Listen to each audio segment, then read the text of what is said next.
Welcome to Mafia Stories, where every story reveals more than crime and power.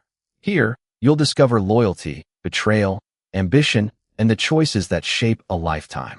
Before this story reaches its unforgettable ending, you will witness a truth that no fortune can purchase and no empire can command.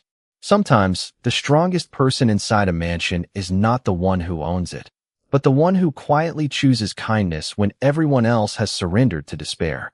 On the edge of Seattle, overlooking the calm waters of Puget Sound, stood a breathtaking estate surrounded by towering evergreen trees and carefully manicured gardens. Every window reflected wealth. Every polished marble floor spoke of success. Every luxury automobile resting beneath the grand entrance reminded visitors that its owner possessed influence stretching far beyond the city. Yet behind those magnificent walls, silence had become the loudest sound of all. Ethan Brooks had spent nearly 20 years building an empire that few men dared challenge. At 39 years old, the white Korean mafia boss had earned respect through discipline, intelligence, and absolute control. His tailored black suits, measured voice, and unwavering confidence made him appear untouchable. Business rivals feared him. Associates obeyed him without question. Newspapers whispered about his fortune, while strangers admired the mysterious man who seemed capable of solving every problem with calm precision. But every evening, when the gates closed behind him and the mansion doors locked away the outside world, none of those victories followed him home. The only title Ethan wished he could earn again was simply being a father. 7-year-old Lily Brooks had not truly smiled since the day her mother passed away more than a year earlier. Her laughter had disappeared first. Then came the silence. Even the colorful crayons she once carried everywhere remained untouched inside a small wooden box beside her bedroom window.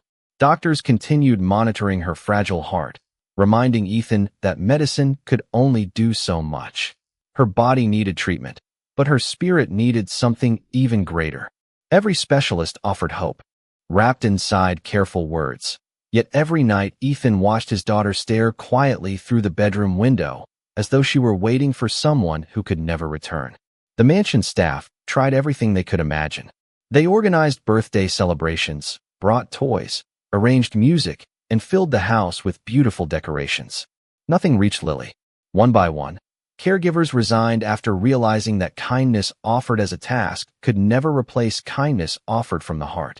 Mrs. Henderson, the longtime house manager who had practically watched Ethan grow into adulthood, refused to stop believing.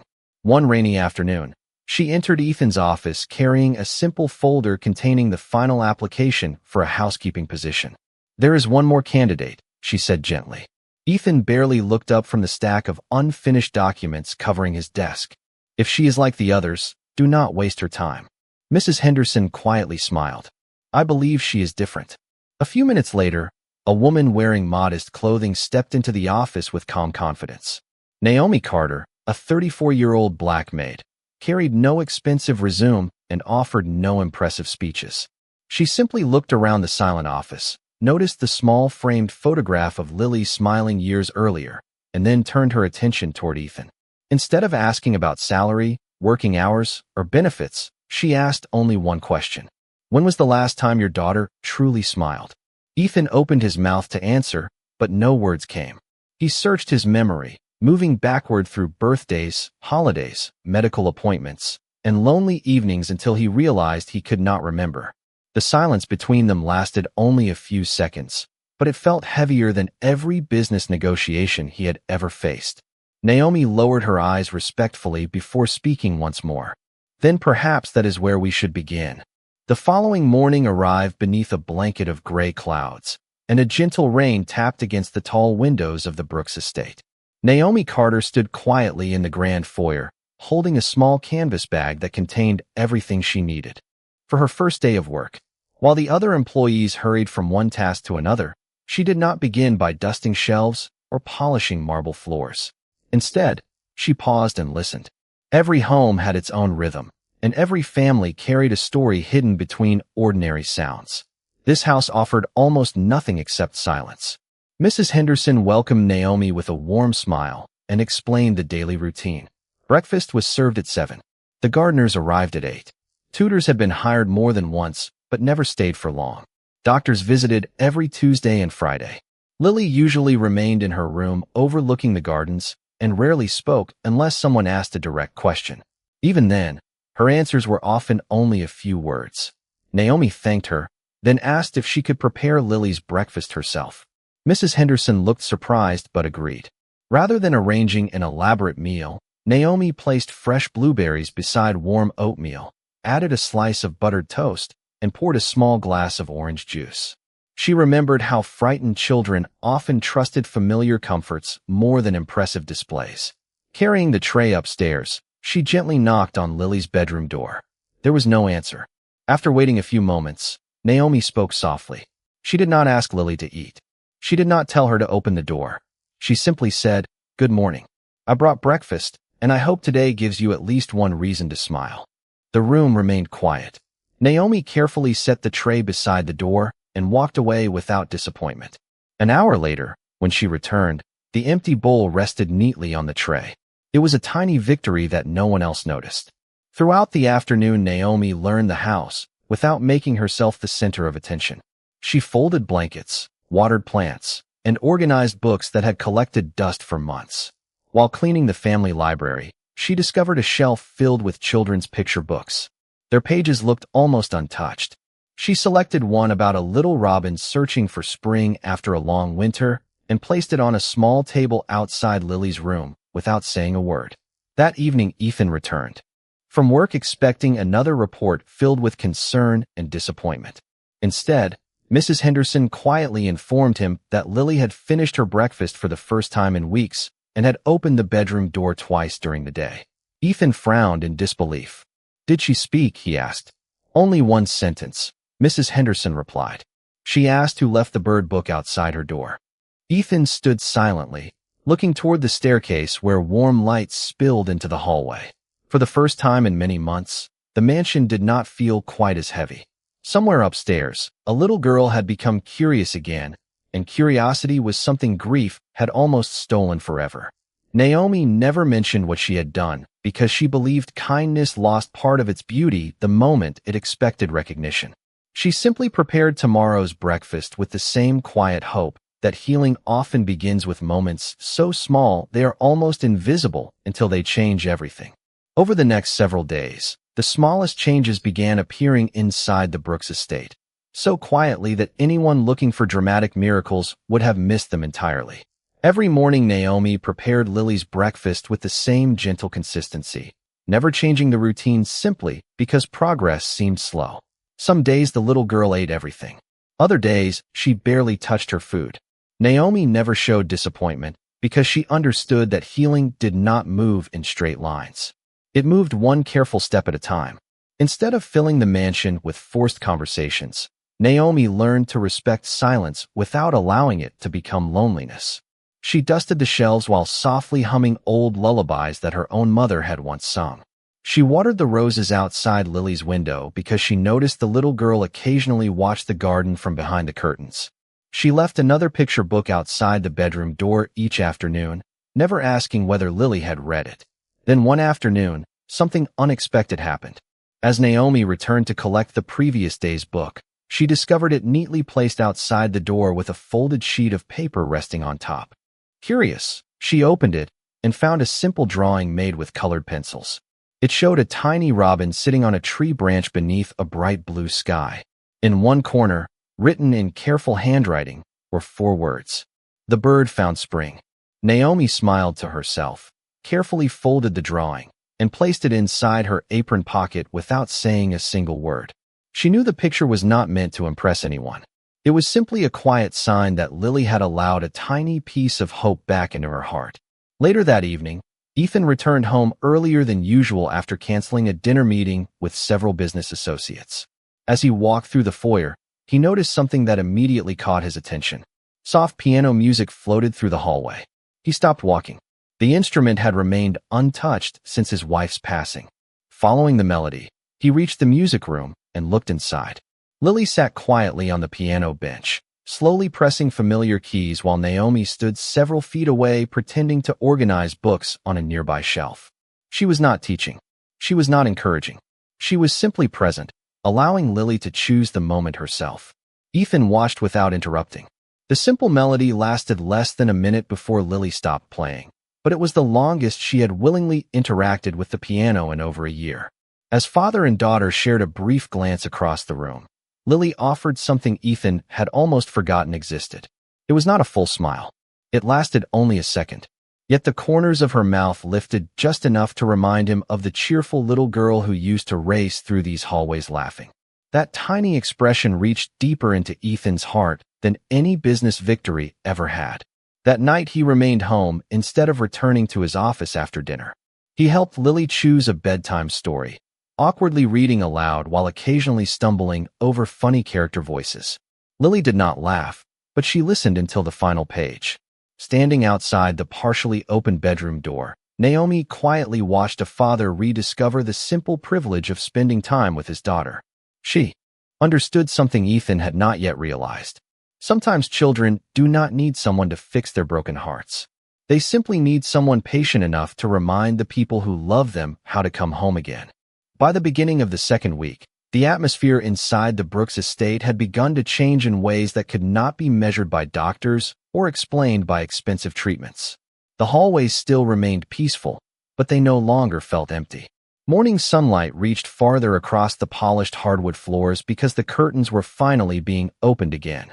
Fresh flowers appeared on the dining table every Monday, not because anyone had requested them, but because Naomi believed every home deserved signs of life. Lily noticed everything. One afternoon, she quietly followed Naomi into the kitchen, standing several feet away without saying a word. Naomi continued kneading bread dough as though she had not seen her. After several minutes, Lily finally asked, "Why do you always smile when nobody is watching?" Naomi looked at the little girl with gentle surprise before wiping flour from her hands.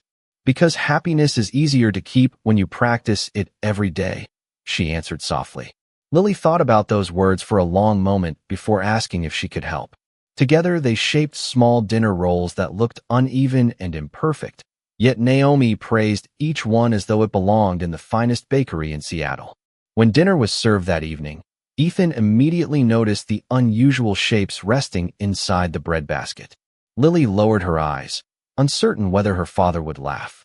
Instead, Ethan picked up the smallest roll, smiled warmly, and said it looked like the best one on the table. For the first time in many months, father and daughter shared a meal that was not interrupted by silence. Their conversation remained simple, speaking about birds in the garden, favorite storybooks, and whether the roses would bloom again before summer ended, but every ordinary sentence carried extraordinary meaning. Naomi watched quietly from the kitchen doorway, understanding that families were rebuilt through moments exactly like these. As the days continued, Ethan found himself changing in ways he had never expected. He stopped scheduling meetings late into the evening. He began eating breakfast at home instead of inside the back seat of his car. Several times each week he walked through the gardens with Lily, even when she preferred holding his hand without speaking. Business associates noticed he seemed calmer during negotiations. Mrs. Henderson noticed he laughed more often with the household staff. Even the security guards exchanged curious smiles as they watched their employer leave work earlier than usual.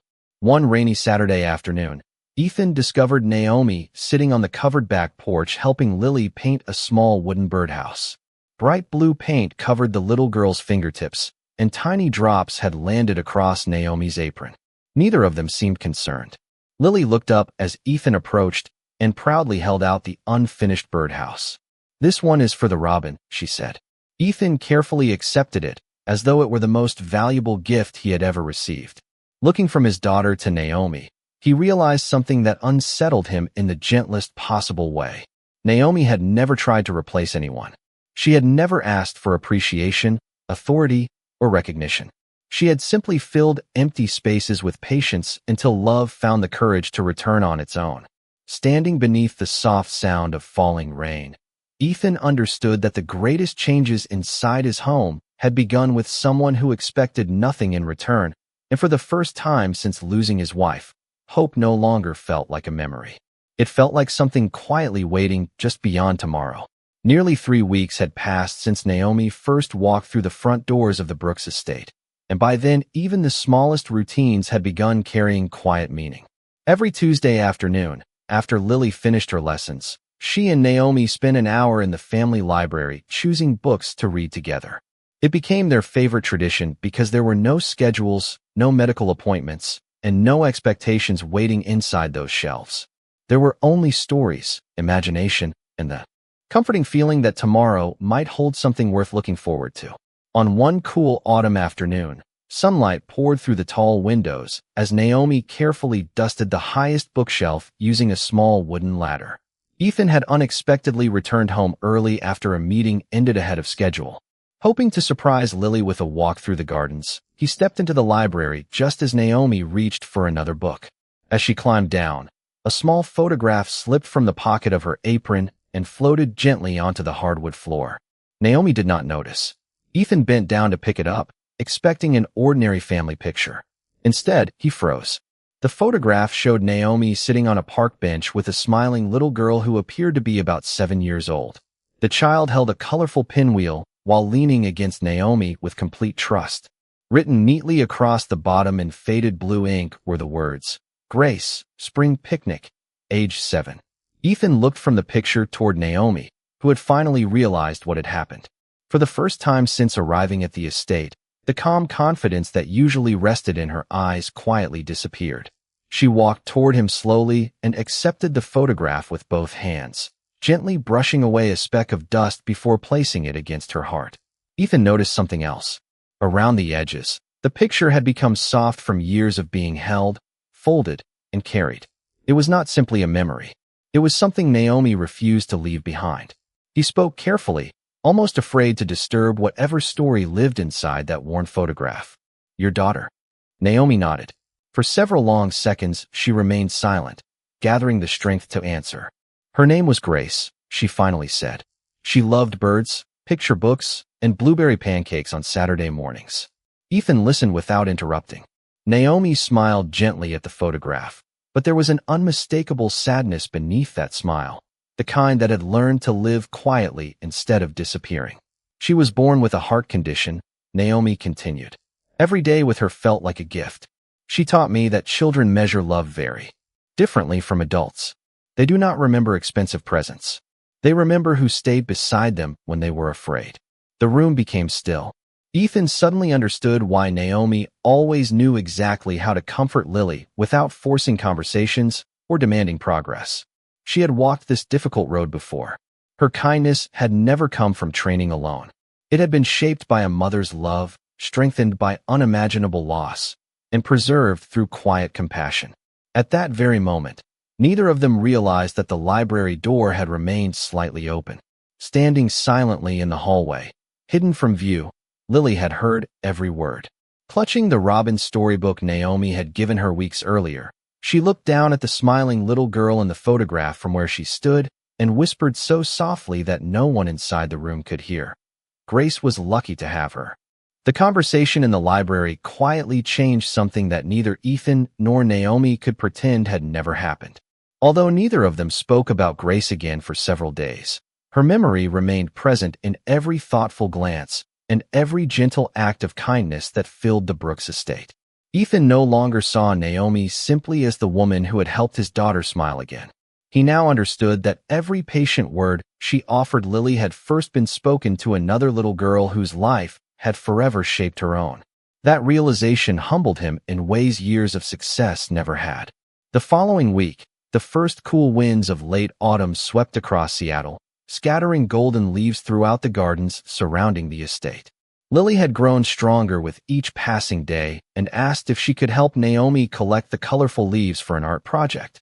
Wrapped in light sweaters, the two spent the afternoon filling a small woven basket while laughing softly whenever a breeze carried the leaves beyond their reach. Watching from his office window, Ethan found himself setting aside several important documents. For a long moment, he simply observed the peaceful scene below. It occurred to him that he had spent years believing protection meant building walls around the people he loved, when perhaps they had needed open doors instead. Later that afternoon, he joined them in the garden without announcing himself. Lily immediately handed him a bright red maple leaf and declared it the most beautiful one they had found. Ethan accepted it with a smile and, for the first time in years, sat on the grass beside his daughter without checking his watch or thinking about unfinished work. Naomi quietly stepped back, allowing father and daughter to enjoy the moment together, but Lily reached for her hand before she could leave. "Stay," she said with gentle certainty. Naomi hesitated only a second before sitting beside them. The three worked together, arranging leaves into the shape of a large tree across a sheet of white poster board. No one noticed how quickly the afternoon disappeared. They spoke about birds preparing for winter, favorite colors, and how every tree looked different even though they all shared the same sky. It was the kind of ordinary conversation that somehow carried extraordinary comfort. That evening, after Lily had gone to bed, Ethan found Naomi placing the finished artwork inside the hallway outside Lily's room. He thanked her quietly, but this time his gratitude reached beyond polite words. "You have given this house something I could not buy," he admitted. Naomi lowered her eyes with the same humility she had carried since her first day. "I did not give it anything," she answered gently. "It was already here. Your daughter only needed people willing to believe it could return." Ethan remained silent because he knew she was right. Love had never disappeared from his home. Grief had simply covered it like winter snow covering a garden, waiting patiently beneath the surface. As Naomi turned to leave, she noticed the robin birdhouse Lily had painted resting on the windowsill outside the hallway. A real robin had perched on its tiny wooden roof, singing into the quiet evening air before flying toward the darkening sky. Neither Ethan nor Naomi spoke another word. They simply watched together as the little bird disappeared beyond the trees, unaware that upstairs, standing quietly beside her bedroom window, Lily had witnessed the same beautiful moment and felt something growing inside her heart that she had not felt since losing her mother. It was not just happiness. It was the beginning of trust. A cold November storm arrived just before sunset, covering the Seattle sky with thick gray clouds that rolled across the horizon like a heavy blanket. Rain tapped gently against the windows of the Brooks estate, while distant thunder echoed over Puget Sound. Inside the mansion, fireplaces glowed with soft warmth, and Mrs. Henderson encouraged everyone to remain indoors until the weather passed. Ethan finished a business call earlier than expected and walked through the quiet halls searching for Lily, only to discover her bedroom empty. A moment of concern crossed his face before he heard a familiar voice drifting from the sunroom overlooking the gardens. Naomi sat beside Lily on a comfortable sofa wrapped in a thick knitted blanket. The little girl had been startled by the storm, and Naomi quietly held an old storybook without reading from its pages. Instead, she spoke from memory, telling Lily about a tiny robin that became frightened every time dark clouds covered the sky. The robin believed the sun had disappeared forever until an older bird gently reminded it that the sun had never truly gone away. Sometimes the clouds were simply too heavy to see through. Lily listened carefully, resting her head against Naomi's shoulder as another clap of thunder rolled outside. "Did the robin stop being afraid?" she asked in a soft voice. Naomi smiled gently. "Not all at once. But every time the storm returned, the robin remembered that morning always came back." Lily remained quiet for several seconds before reaching for Naomi's hand. "That sounds like me," she whispered. Naomi squeezed her hand with quiet reassurance. "I think it sounds like every heart that has ever missed someone it loves." Standing unseen beyond the partially open doorway, Ethan felt his eyes linger on the peaceful scene before him. There were no expensive gifts, no complicated lessons, and no promises that everything would become perfect. There was only patience, honesty, and the steady presence of someone who understood grief without allowing it to become the end of the story. As darkness settled outside, the electricity flickered for a brief moment before the backup generators quietly restored the lights. Lily instinctively wrapped both arms around Naomi, and Naomi responded with the same calm embrace she would have offered any frightened child. She gently hummed the familiar lullaby that had often drifted through the hallways during the past several weeks. The melody carried no grand performance, only warmth. Slowly, Lily lifted her face and looked directly into Naomi's kind brown eyes. There was no hesitation in the little girl's expression anymore.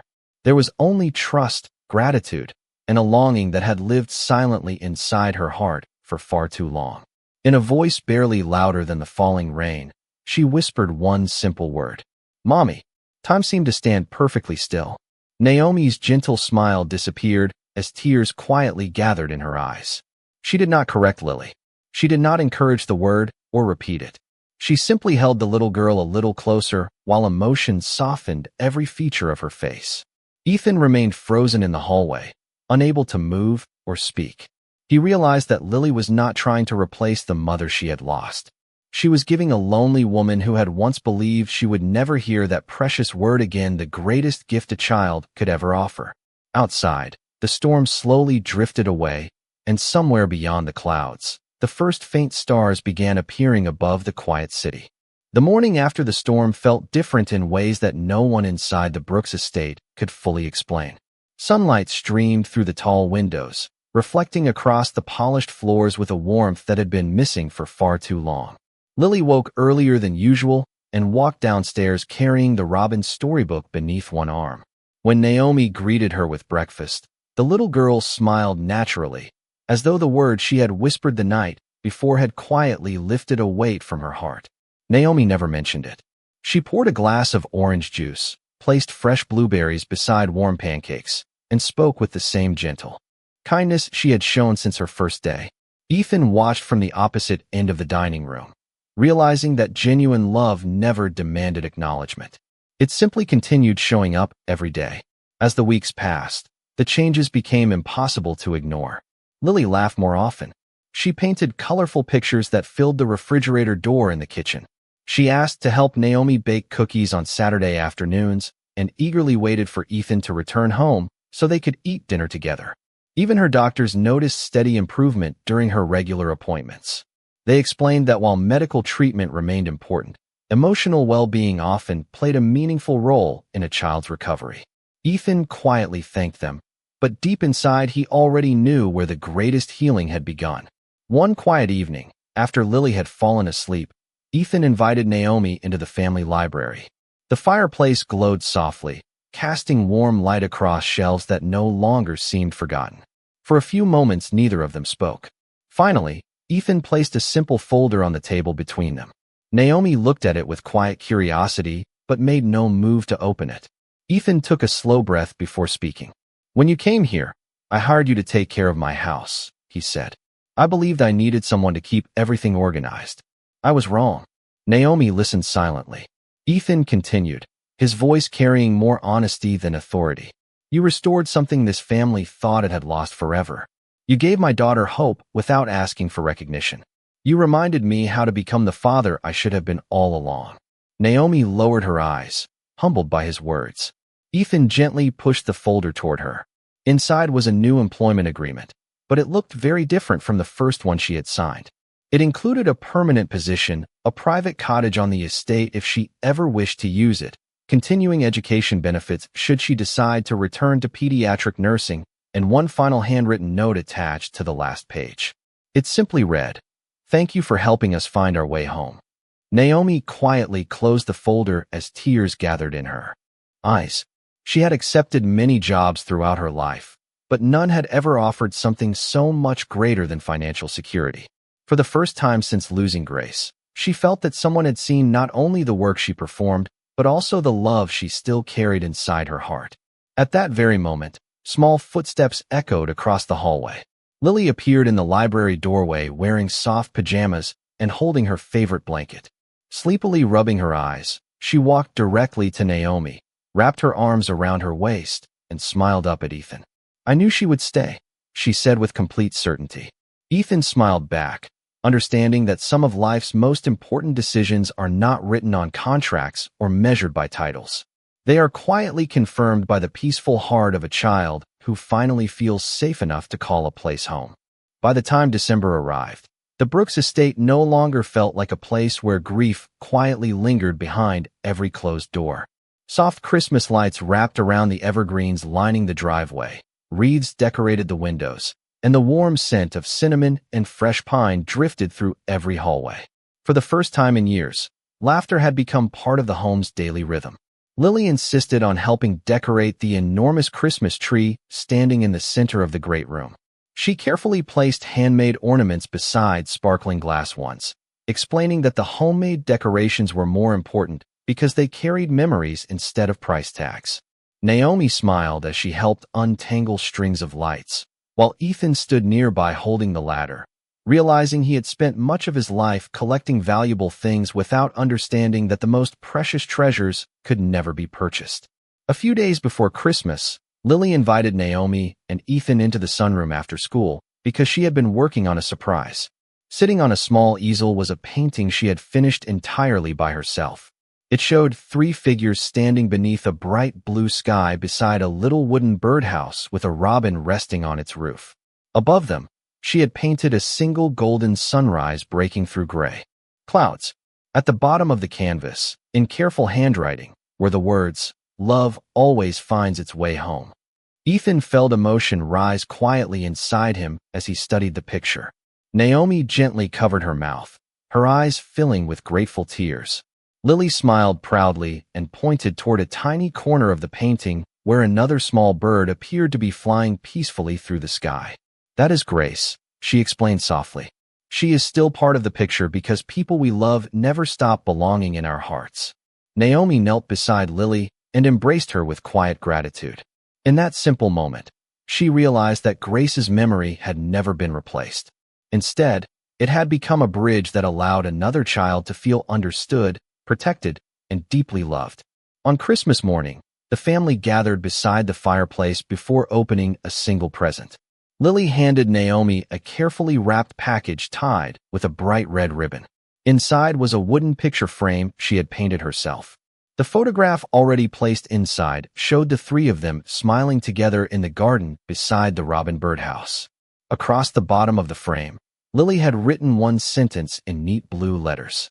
"Home is where love stays." Naomi held the gift against her heart, unable to speak for several moments. Ethan quietly placed another framed photograph on the mantel above the fireplace. It was the picture of Grace that Naomi had carried in her apron every day. Without a single word, he positioned it beside the new family photograph so that both memories stood together beneath the glow of the Christmas lights. Naomi looked at him with quiet understanding, and Ethan simply nodded. Nothing else needed to be said. Outside, fresh snow began falling gently across the gardens while the robin birdhouse remained standing beneath the old maple tree, waiting for spring to come once again. Inside the estate, warmth replaced loneliness, hope replaced sorrow, and three lives once separated by loss became forever connected through compassion, patience, and unconditional love. Ethan finally understood that true strength was never measured by power or wealth, but by the courage to open one's heart. Naomi discovered that love could bloom again without diminishing the love she would always carry for Grace. And Lily learned that family is not defined only by the people who share our past, but also by the people who choose to stand beside us every single day. In the quiet glow of that Christmas morning, the house that had once echoed with silence became filled with something far greater, and that day, everyone inside remembered what dignity, kindness, and love truly looked like.